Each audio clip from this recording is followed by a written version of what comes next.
नमस्कार, मैं रोहित तिवारी और आप इस वक्त मेरे YouTube channel Urmila IAS academy में मेरे साथ जुड़े हुए हैं।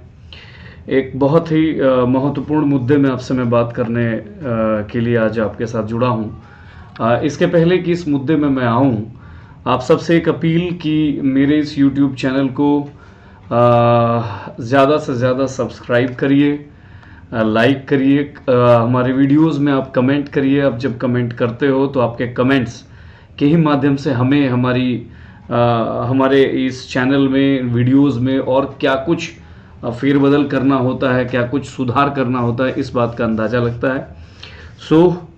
आप सबसे एक अपील कि इस चैनल को ज़्यादा से ज़्यादा सब्सक्राइब करिए, लाइक करिए, कमेंट करिए। आइए आज के इस टॉपिक पर आता हूं कि आखिर मुद्दा क्या है जिस पर हम आज आपसे चर्चा करने वाले हैं। जैसा आप जानते हैं कि हाल ही में झारखंड की सरकार ने 2 बिल लाया है, ठीक है। वो 2 बिल कौन कौन से हैं आप देख सकते हैं। एक बिल ये है और अगला बिल ये है।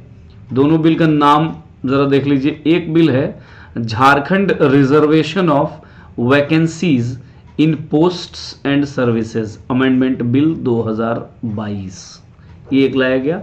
और इसके तहत क्या कुछ हो गया कि अब झारखंड में जो रिजर्वेशन की जो सीमा है वो 50% से बढ़कर के अब 77% तक चला गया। वैसे भी EWS को शामिल करके 60% हो गया था, अब ये आगे बढ़ गया है और 17%। With in the reserve category क्या कुछ हुआ है देख लीजिए। जो शेड्यूल्ड कास्ट है, यानी जो SC कैटेगरी का जो कोटा है, वो कोटा 12% हो गया है, जो कि पहले 10% हुआ करता था। अभी जो OBC कोटा के लिए क्या कर दिया गया है, 27% डाल दिया गया है, जो कि पहले 14% हुआ करता था। और ST कोटा का जो रिजर्वेशन है अब 28% कर दिया गया है, ठीक है। तो ये बात याद रखिएगा। 2% इसमें भी इंक्रीज किया गया है और EWS का 10%। कुल मिलाकर के जो इसमें बातें की गई हैं कि ST के लिए 28%, SC के लिए आप देख ही रहे हैं कितना, तो 12%। OBC की जो बात की गई वो कितना, तो 27%। और अल्टीमेटली जो EWS पड़ा हुआ है वो 10%। ये टोटल रिजर्वेशन का हिसाब किताब इनके यहाँ रहेगा। इस तरीके से ये किया गया है। फिर से एक बार, 12% किसके लिए, SC के लिए, 27% OBC के लिए, और OBC के लिए कितना, 27%, ST के लिए 28%, और EWS के लिए 10%। ये रिजर्वेशन अब रहेगा। ये कुल मिलाकर के कितना हो जा रहा है आप देख सकते हैं, ऑलमोस्ट 77% रिजर्वेशन की का एक सीमा हो जा रहा है। ऐसा ही एक और बिल लाया गया। वो बिल ये है कि झारखंड लोकल पर्सन्स बिल, स्थानीय जो व्यक्ति होंगे उनको डिफाइन करने के लिए एक बिल लाया गया। इसमें सीधा सीधी ये कह दिया गया कि जो लोग यहाँ पे, जिनके पास, या जो एक तरीके से लोकल कौन होंगे उसके बारे में बातें की गई। तो कह दिया गया कि जिसके पास 1932 के खतियान में जिनके पूर्वजों का नाम होगा वो लोग यहाँ के लोकल कहे जाएंगे। दोनों ही बिल के साथ एक कॉमन बात ये थी कि दोनों बिल में ये पॉइंट है कि जब इसको 9वीं अनुसूची में, जिस दिन 9th शेड्यूल का जब इसका पार्ट बना दिया जाएगा, इन दोनों ही लॉज को, इन दोनों ही विधियों को, इन दोनों ही नियमों को, कानून को, तो उसी दिन से यह कानून इंप्लीमेंटेड माना जाएगा, लागू माना जाएगा। तब तक, जब तक ये 9वीं अनुसूची का हिस्सा नहीं बन जाता, तब तक इसे शामिल नहीं माना जाएगा। आइए यहीं पर ये वीडियो, मूल बात यहीं पर निकल करके सामने आती है कि what is actually 9th schedule. तो 9th शेड्यूल के बारे में कुछ पॉइंट आप समझ लीजिए। देखिए, जब संविधान जब लागू हुआ, यानी जो मूल संविधान था, उस मूल संविधान में टोटल जो शेड्यूल है, शेड्यूल मतलब क्या, अनुसूचियां।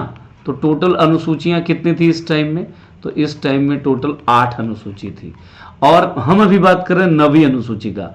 वर्तमान में कितनी अनुसूचियां हैं, तो वर्तमान में टोटल 12 शेड्यूल्स हैं, ठीक है। कितने, 12 शेड्यूल्स।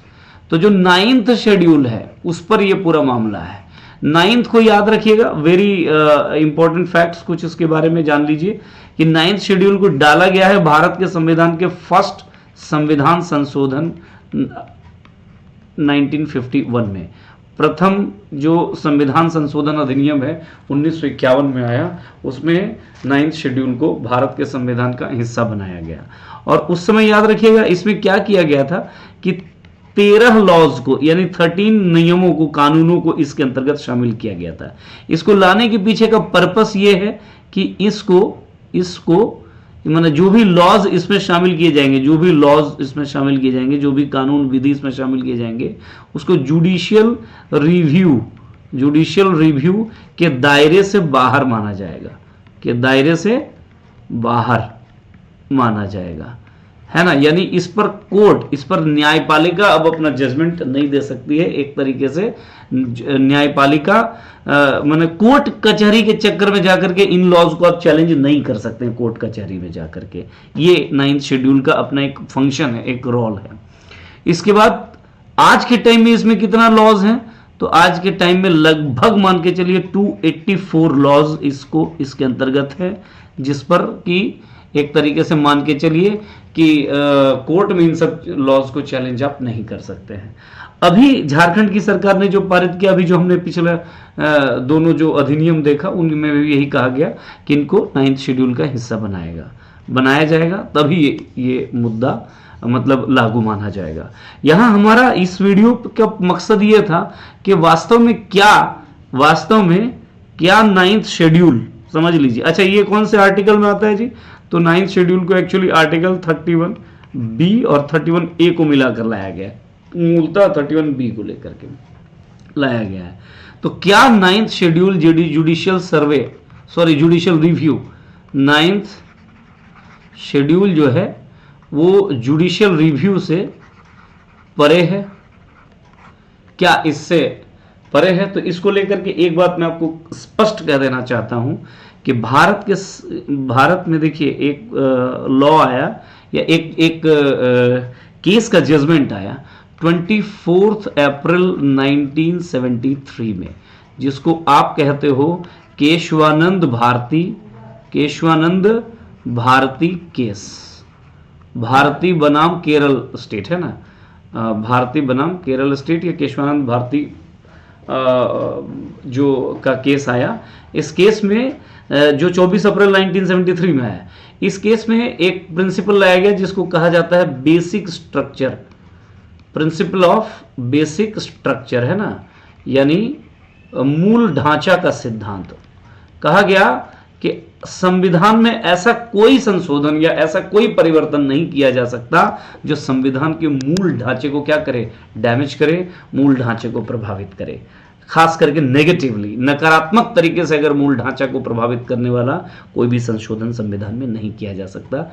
ये कहा गया 24 अप्रैल को 1973 को। अब सवाल ये उठा कि मूल ढांचा में है क्या, तो मूल ढांचा क्या है ये सुप्रीम कोर्ट या जुडिशरी तय करेगा। समय समय पर जब विभिन्न केसेस आएंगे उस दौर में यह तय कर दिया जाएगा कि किन किन बातों को, किन किन बिंदुओं को भारतीय संविधान का मूल ढांचा कहा जाएगा।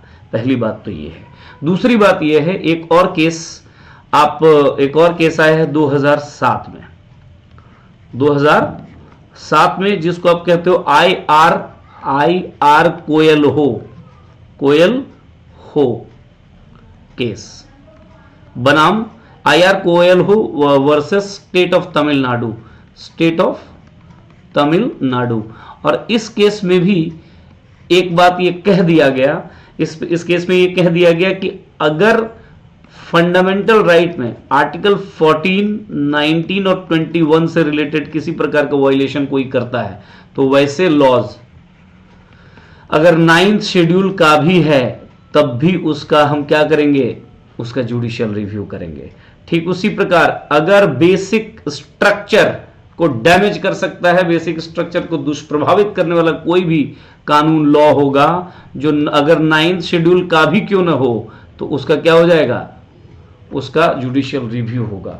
तो पहली बात हमें ये बात समझ लेना चाहिए कि 9th शेड्यूल पूरी तरह से एब्सोल्युटली जुडिशियल रिव्यू से परे नहीं है, न्यायिक समीक्षा की शक्ति से परे नहीं है। नवी अनुसूची में शामिल किए गए विधियों की भी जुडिशियल रिव्यू हो सकता है, नवी अनुसूची में शामिल किए गए विधियों को भी कोर्ट में, न्यायालय में चुनौती दी जा सकती है, कोर्ट में चैलेंज किया जा सकता है। लेकिन शर्त क्या है? तो दो शर्त। नंबर वन, शर्त क्या है? तो दो शर्त। नंबर वन कि बेसिक स्ट्रक्चर को वायलेट करता हो, और नंबर टू फंडामेंटल राइट से रिलेटेड इशू हो, अगर या उसको कम करता हो। अगर ये दो चीजें हैं तो आपका 9th शेड्यूल में डाले जाने के बाद भी उस लॉ को कोर्ट में चैलेंज किया जा सकता है। बहुत क्लियरली इस बात को आप समझ जाइए, ठीक है ना। तो इसलिए अब चूंकि हमारा जो मामला है खास करके 1932 का जो खतियान वाला मामला है, यह खतियान वाला मामला वास्तव में आर्टिकल 16(3) से जुड़ा मामला है। जब हम किसी नियोजन में, किसी नौकरी में निवास विषयक शर्त यानी डोमिसाइल जैसे कंडीशंस को इंपोज करते हैं तो यह मामला आर्टिकल 16(3) में आता है, जो कि फंडामेंटल राइट का मामला है। और फंडामेंटल राइट इटसेल्फ क्या है? तो बेसिक स्ट्रक्चर है भारत के संविधान का। तो इस कानून को भी 9वीं अनुसूची में डालने के बाद भी इसको चैलेंज किया जा सकता है। यही सार है, यही बात है।